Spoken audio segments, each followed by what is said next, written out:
Maging tapat kayo kung ayaw nyo. Or hindi nyo kaya, tapatin nyo. Hindi kami magagalit. Bading kasi siya na na alam mo yung parang maano yung itsura. Yung likod ko, ramdam ko ang lamig na. Hindi naman usual na nararamdaman ko pag nagpapagupit ako.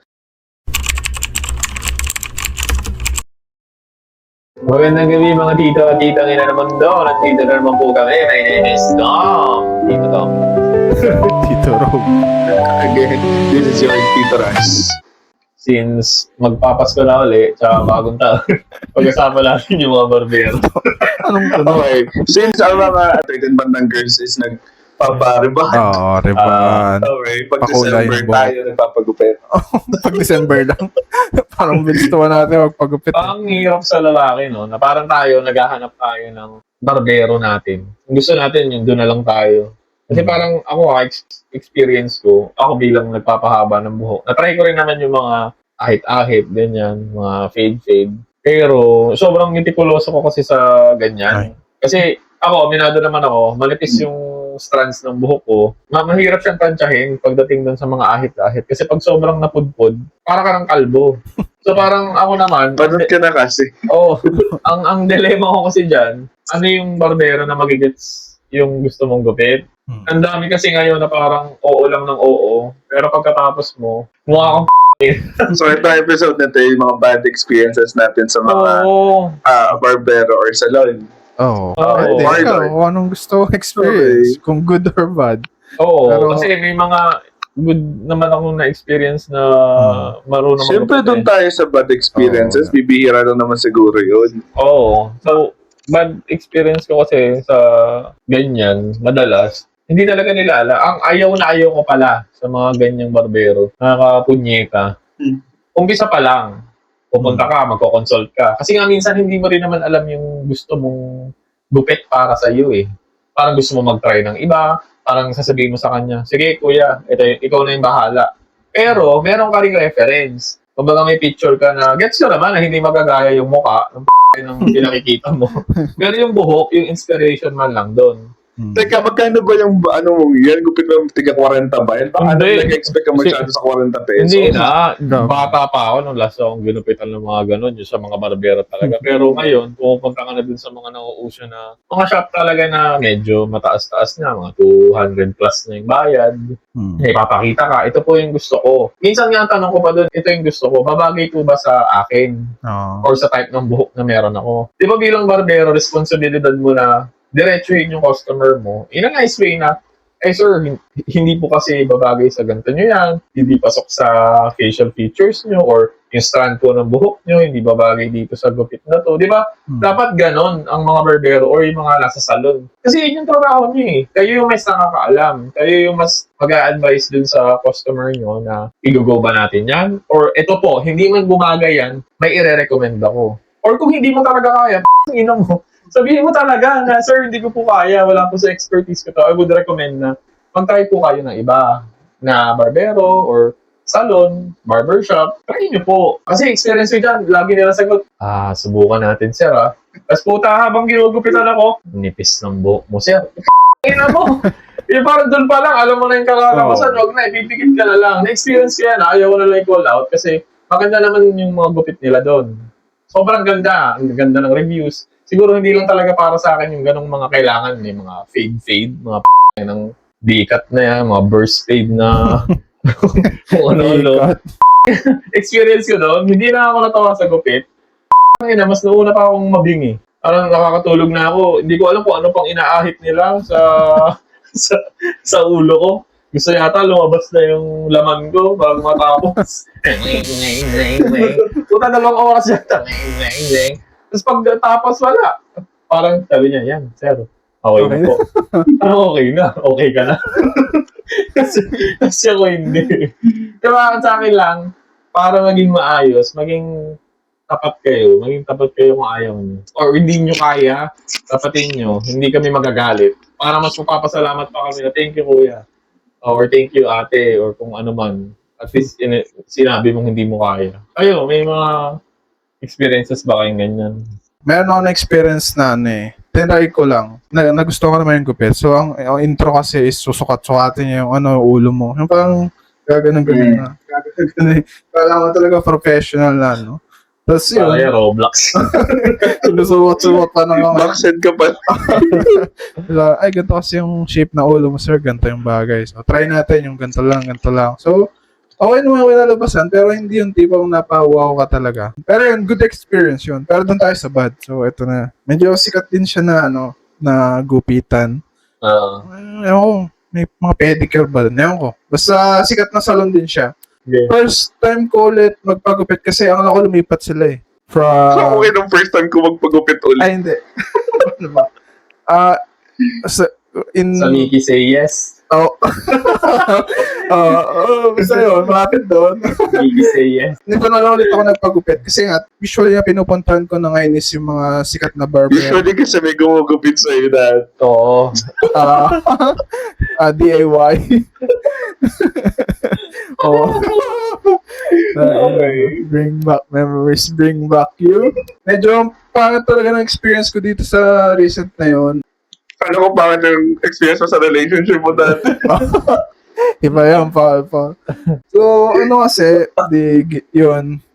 ano pa lang, umpisa pa lang, nung pagkaupo ko pa lang, ramdam ko na medyo bad vibes. Ano ba? Homo ba pag ganito? Bading kasi siya na, alam mo yung parang, maano yung itsura. Homophobic. Homophobic ka. Hindi, kasi, basta mapifeel mo kasi, meron kaming mga friends dito na, mga bading din, na, wala naman sa amin yun. Pero yun nga, ma-feel mo kasi pag may something bad vibes, paglagay pa lang nung, tela, yung parang sasakalin na niya ako. Bago niya ako gupitan, nag-iossi pa siya ha. Naghintay pa ako doon sa loob ng barbershop. Salon na yun. Tapos yun na, umpisa ng gupitan. Na-stress siya agad napayosi agad. Putik. Hindi mag-inugupit. Kala ko naman, parang hirap na hirap naman siya sa gugupitan niya. Siya ang problema, hindi mo. Kasi, hindi na ako nag-suggest, hindi na ako nagpakita ng picture noon. Sabi ko lang, sige po yung malinis na gupit lang. Yung parang mga barbers, ganyan. So, diyan, ginupitan na, umpisa na. Tapos, alam mo yung pag gano'n niya ng razor sa dito, parang ginagano niya. Parang gigil siya na parang hindi talaga siya masaya. Ewan ko kung bad trip lang ba siya ng araw na yon o galit ba siya sa akin, hindi ko nga siya kilala. O talagang ayaw na lang niya magupit. Gusto niya nakatambay lang siya doon tapos may sweldo siya. Tapos doon na ang pinaka-nakakatakot na part yung paglilinisin na gamit yung blade. Diba nakakatakot na baka paano mahiwa niya ako? Oo. Labaha tawag. Naputol niya yung tenga ko or what. Ayun na nga. Ang daming cuts. Ang dami kong sugat dito sa sa likod. Yung alam mo yung pag-uwi ko, medyo may mga buhok-buhok pa. Tapos naligo kasi agad ako kasi nga, hindi ako komportable. Sa white t-shirt ka, pag-uwi mo pula na. Pag di ko talaga sobrang update ng mga gilid-gilid dito, yung mga nilabahan. Ramdam ko na parang may mga dugo-dugo talaga nung... Ba't hindi ka nagreklamo on the spot? Ano sasabihin ko? Masakit! Aray! Pumaray ka man. Natatakot na ako. Ba't ka matatakot? Kung natanggalan tayo nga mo, sabihin mo lang, natanggal. Basta, ewan ko. Siguro, introvert kasi ako eh. Hindi ko kayang i-voice out pag gano'n. Hindi ko kayang i-erase. Dugo na, parang kaya kong sabihin na, alam mo ba yung ginagawa mo, no offense, pero pwede ba Mabait nga magpalit? kasi si Tito Rob. Kasi introvert kasi. Parang sa akin kasi, parang skandalo pag gano'n. Ayoko ng discussion na, gano'n na lang. Never ka nang babalik sa lintik na salon na yan. Yun na lang. Baka may freebie appointment yun, di mo kinuha. Ang mo ng gupit na to, sir? Never again. Salamat na lang sa lahat. Ikaw, may ganun ka experience sa mga magagaling na barbero.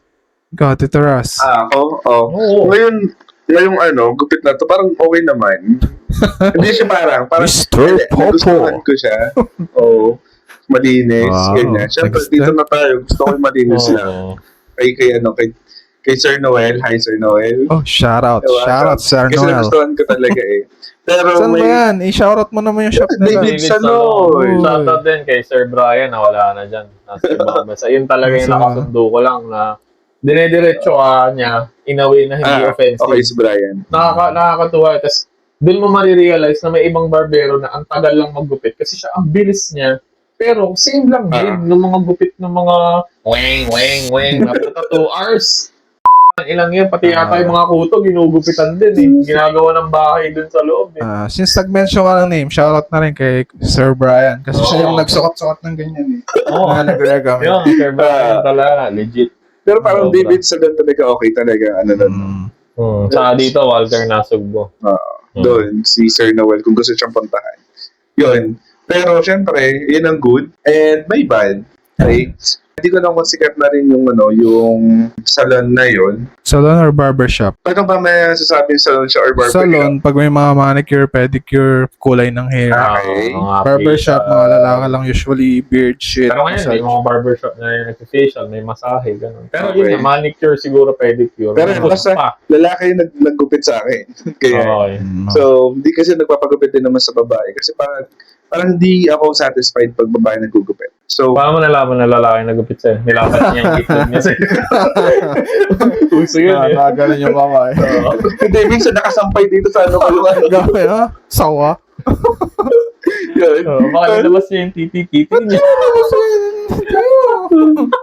So, dun sa yun, sa barbershop na yun, siya talagang pinagpapagupitan namin. Kasi okay talaga siyang maggupit eh. Yeah. Pero that day, dalawa silang nandun, parang bago lang yung isa. Okay. And sobrang busy niya. So, kailangan kong magpagupit dahil may event akong pupuntahan the next day. Hindi ko pwedeng pagpaliban yun. So, tinry ko. Sabi ko, crew cut po, faded. Ano event yun? Araw Tazy. Hindi, kasi gusto ko lang crew cut para malinis lang talaga.